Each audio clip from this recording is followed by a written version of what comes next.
ingorita Ma TV amu enang ena.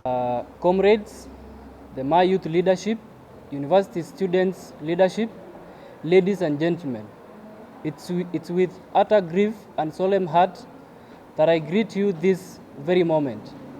It is with utmost respect and honor to have you today in this platform, only to listen to the appeal of our fellow brothers and sisters, and most importantly, our parents in Samburu County. I feel the pain and more so the pinch that today we are homeless and we have been turned refugees at our own land. A land we were born in, grew up in, and today is no longer what we call home, but the scene of robbery. We have been robbed our land. I would like to state that in a span of 2 weeks, 17 civilians, including area senior chief, have been killed. 4 security officers injured in just 1 week, and 4,500 families displaced from their homes in Samburu County as banditry and cattle rustling attack continues. 9 primary schools have been shut down completely after teachers and pupils fled for their dear life, and hundreds of livestock stolen even after the Kenya Kmsa regime launched a fraudulent security operation 2 weeks ago involving the military purported to flush out attackers, seize illegal firearms, and end the cycle of violence. On the contrary, the operation had turned out to be quite agonious torture to the people of Samburu County. This is a totally shame to the body that is expected to protect the citizens, which I have totally believed that Samburu people lives matter also. Armored personnel carriers were also dispatched to hotspots in North Rift region, and military choppers have been conducting regular aerial surveillance. The question is yet to be answered: what are they still doing in the north if the people in my county are still losing their lives and livelihood? It makes no sense at all to my people and any other concerned persons, because attacks have continued even after the Interior Cabinet Secretary, Honorable Kithure Kindiki, stated that the government will ensure the security agencies maintain their presence in the region. However, despite the assurance of the heavy presence of security forces that include the Rapid Deployment Unit, General Service Unit, Anti-Stock Theft Unit, and General Duty Officers, bandits have been continuing to terrorize the residents of Samburu County. Where did we, my people of Samburu County, go wrong? Are they the children of a lesser God? I believe no. In an ongoing patrol operation in Samburu County, a 90-year-old innocent man was killed by bandits in Pura village, and 300 goats he was having stolen. Residents fled their homes in Lolkara, Pura, Sepei, Loiborngare, Lgek Sapuki, Longewan, Lorok, Malaso. I mean, this is only due to insecurity. In a worrying trend that even with the heavy presence of security forces, we still have criminals hiding in a valley with the stolen animals. We are asking the government, what did you call operation if this doesn't give us the results that you promise? The attack at will end. Now our people have no space and have no peace at all in their own land. It has been a habit of attacking their homes even after driving away all their animals. Then what are they taking at this time? If there is no animals to steal and their people have fled away from their homes, they are still attacking people. Shockingly, the situation has worsened since the Interior Cabinet Secretary declared a curfew and chased people out of their ancestral land. People who have migrated to center are dying of hunger. You cannot chase people out of their land without providing them another option. What are they going to do outside there? I would like to report that KK government or Kenya Kwanza government is just about to press a dangerous button of stealing my people's land. Just to mention, those displaced from their homeland had ownership documents and must be offered adequate security to enjoy their rights as landowners like any other citizens of this country. Otherwise, what is the correlation between the displacement and war against banditry in Samburu County? Besides, I'm calling all the international bodies, private security and government security agencies to please have a serious conversation immediately with the local leaders from these affected areas in my county in order to contain the situation once and for all within the shortest time possible. In case the government in the place right now is not in a position to answer this cry of my people, we are going to give a way forward on how we are going to handle this situation. It must come to an end once and for all. We say enough is enough. We say enough is enough. I have no idea the style we are going to use, and I fear that the KK government will not like our decision immediately after this press conference. And what I'm saying is this, that we are going to respond. I have no idea how my people are going to respond. But to this situation, we are not going to keep quiet anymore. We are going to respond. So kindly we are asking the government to intervene and provide a solution that can help these people. We need our people to get back to their land. If you wanted to provide a security, please come and give them security while they are in their own land. That is what we are saying, and thank you. Ladies and gentlemen of the media, the leaders present, the university students, the comrades, good afternoon. Good afternoon. Okay, my name is Ledama Letela. I'm the current Kenya Mass Student Association, University Student Association President. And today we are here purposely because of the cry of our people in Samburu, the displacement of our people. So our concern as the Ma University Student Council is for a section of our people whom were displaced by the government from their ancestral land and how they are living as squatters at Roibot and Kare, such a desperate times of drought. We term the decision as a reckless decision that was not well thought by the government. Our people feel unbothered and left to sink in the depth of our problems. Bandits in one side and the government on the other side. Oppression of our people in a time they preferred a hand of help. We are losing lives each and every day. The cost of protecting our property. Our people are crying. They are at their lowest. Mothers and children are sleeping under this harsh weather. Sometimes rains, sometimes the sun. Almost 300 plus families have been displaced without a well laid out measures to relocate them and cater for their basic needs. 3 schools further have been closed. We are worried. What about the future of those kids? We do not have the faith in the government measures and plan for our people. We want it made clear. We do not want our land to be grabbed in the name of handling bandits. Our greatest fear is bandits could be better than some of the wolves in sheep clothing. Ladies and gentlemen, today we are gathered here as the University Student Association and as the university students leaders.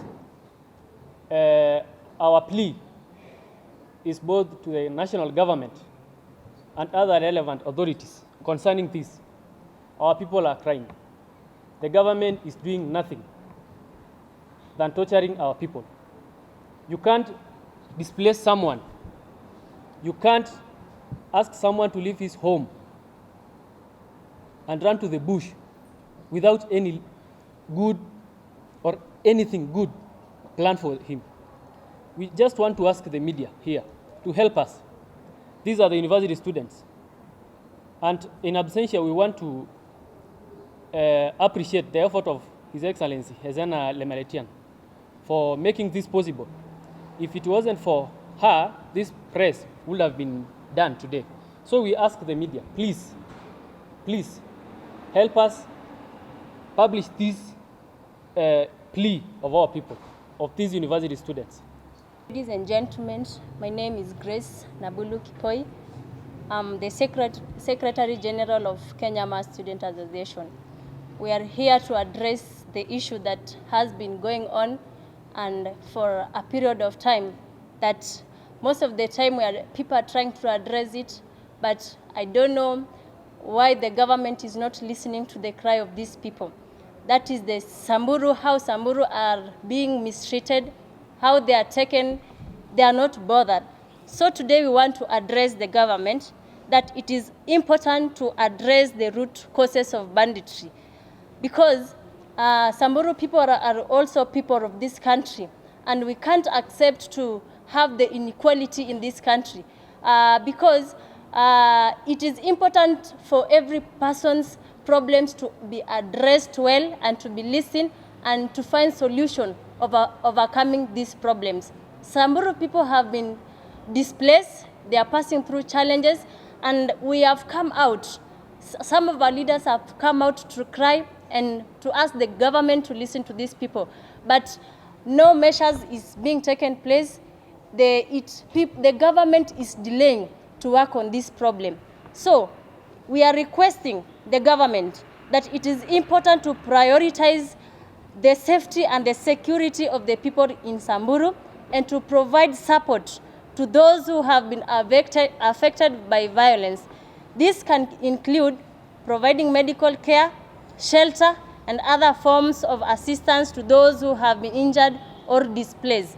It is also important to promote peace and dialogue between different communities and to work towards long-term solutions that address the underlying causes of banditry and problem stability and prosperity for all.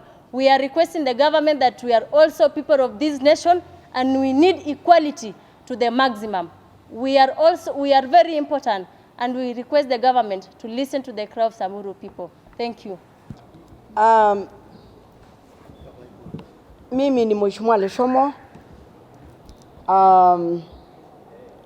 kutoka Samburu County.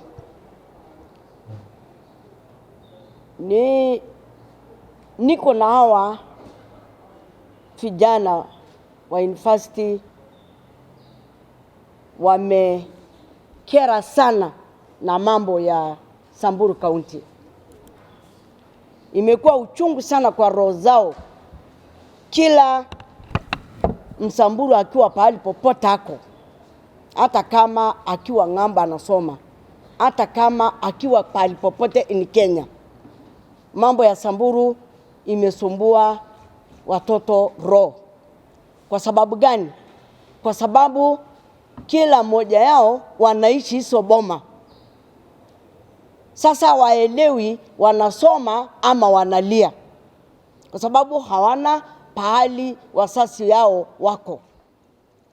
Waliwacha masasi wakiwa kwa machamba yao, na nataka kusema hii machamba, hiyo area yote imetajwa, iko na title deed, na wako na title deed yao. Hatukusema hatukuwa tunapigana na Pokot, tulikuwa tunasosana kama watoto wa nyumba moja. Lakini akati ilikuja kuingiliwa na CS Kindiki, ndio ikakuwa wasi. Ndio mnaona watoto bile wanalia, wanasikia uchungu. Hakuna sehemu mtu anasoma, pale popote wako, kwa sababu ya kilio ya manyata zao. Watu wamehamishwa katika machamba zao. Kindiki imepitisha na kusign operation katika Samburu County. Wananchi wakafikiria hii operation, wamesema operation ya kurudisha punduki ile mtu ako nayo. Wakaingia kwa watu, ikaenda ikakuwa sio punduki kurudishwa, ni watu kuhamishwa. Watu kuhamishwa kwa chamba zao. Sasa imechangaza kila mtu. wakasema watu waame tufanye kazi. Kazi ile imefanywa ni kuita sasa jambazi wote kuingia boma tu boma. Mimi natoka Samburu, mimi sikai Nairobi. Nimetoka Samburu jana. Hakuna mtu anaishi kwake. Watu wamekuwa refugees katika Samburu County. Ile hajawahi kuonekana maisha tangu tusaliwe. Tuwa leaders. Ni leaders wa Samburu. Wale wako hapa na wale hako. Hatujawahi kuona ile imefanyika kwa sasa. Hakuna mtu ana amani. Operation naambiwa wa Samburu, lala usitoke saa 12. Unalala, lakini jambazi anakuja kukuingilia hizo masaa yote mpaka asubuhi. Hakuna siku hata moja, hata leo usiku, hakuna mdogo, hakuna mzee nyumbani, hakuna nani, kila boma inaingiliwa. Tuna mzee mmoja amefungia boma yake, ng'ombe zake, na ni sawa hawajawahi kutoka. Anaitwa Aaron Lesirma, anafanya hapa kwa Central Bank. Kwake imepigwa mara 3 mpaka leo usiku ya leo alipigwa na kupigwa. Boma inaenda na singirwa na marisasi kila pale. Hata mtaona kwa media bila watu wanalia leo pia kwa hiyo boma. Watu wamehama, shule imefungwa. Sasa mimi nataka kusema hivi. Unajua ile report inaandikwa na kina Kindiki ni report tofauti na ile tunasema. Ni report tofauti na ile mwananchi anaona, na ni report tofauti ile inaletwa hapo kopi. Kwa hivyo mimi nataka kusema hivi. Ikiwa serikali imesema operation, na hakuna operation ni kufungia Samburu ndani. Na mimi nataka kusema hivi. Kindiki angekuwa ameenda masomo ya security. Kwa sababu isaloya ni mtu wa sheria, na kama anajua sheria mtu atatokaje kwake, atakuja kutoa mtu aje kwake aende awe refugees. Na anajua sheria ya mtu ako na title yake anatokaje kwenda kwa refugees. Na ako kwa hiyo ofisi ya security, na ako kama lawyer, na anasoma katiba ya Kenya kila wakati. Hiyo ndio tunamuuliza, sheria gani imetoa mtu kwa chamba yake kwenda kwa refugees? Sababu yeye mwenyewe ndio amekuja kusema tokeni, mtoke.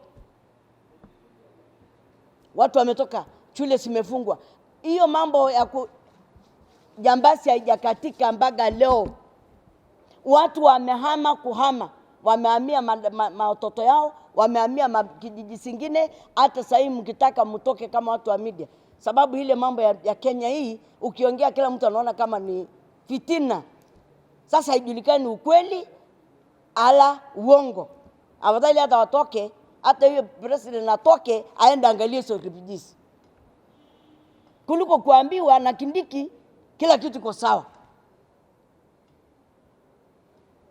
Hivyo tunaambia president atoke aende angalie hizo refugees. Samburu wamekuwa refugees kwao kuliko kusikia mambo ya Kindiki. Sababu imeumiza kila mtu. Watoto wako shuleni, wale wanasoma kama hawasomi ikiwa mababa zao mandugu zao wako nje. Ndio mnaona wamechikana, na wamechikana kila pali kutafuta suluhisho. Tutafanya nini? Kwa sababu hata hawasomi. Ukisikia mama yako halali, ukisikia ndugu yako halali, ukisikia kila mtu wako halali, utasoma aje? Watasoma aje? Kwa hivyo hii kitu inakula wale wako nyumbani, na inakula wale wako kasini, na inakula wale anasoma. Hii kitu itatuliwe, ama Watu waondolee hiyo askari, waondoe askari tu. Wasema waondoe hiyo operation yao. Wasamburu wanaweza kukaa chini na Pokot na wasikilizane. Lakini mimi nikisema kama leader, hiyo si Pokot. Kuna kitu inafichika ndani na ndio tunataka waje watueleze ni nini inatakikana ndani. It's not sio ng'ombe. Sio ng'ombe sahi. Sio ng'ombe. Lakini mia chamba pia inatakikana. Si wangekuja kusema area hii tunachukua. Kwa hivyo hii si ng'ombe na anataka ieleweke, si ng'ombe. Wakuje waseme ni nini nyingine inatakikana katika Samburu. Si ng'ombe. Si ng'ombe. Na mwenye ametutoa kwa chamba zetu akuja atuambie ametutoa afanye nini. Sai watu wanalima. Hiyo ni area ya kulima. Hiyo ni area ya chakula. Area hiyo ni ya chakula, hata ngano nini, hakuna kitu imei huko. Sai watu wamepewa mbegu, wameweka chini amekuja kutupa. Wataweka wapi? Na hiyo ni area ya chakula. Leo ukame imetukula, imetumaliza, imechukua hata ng'ombe, imechukua mbuzi. Hiyo chamba ndio watu leo wanategemea leo kuweka chakula, wapate chakula baadaye. Sasa umehamishwa. Sasa atuambie tu, wakuja tuambie tu. Sababu tukiona pia boma ya former president Uhuru ikibomoa chamba yake, hata sisi tumesaa kwa oga. Wengine hata hii yetu ni hivyo. Wengine hakuna mtu ana haki yake sasa. Sababu kama former president ana haki, sisi tuna haki aje? Si hata yetu inaenda. Ndio maana tunaambiwa tuame. Asante. Ing'orita Ma TV amu enang ena.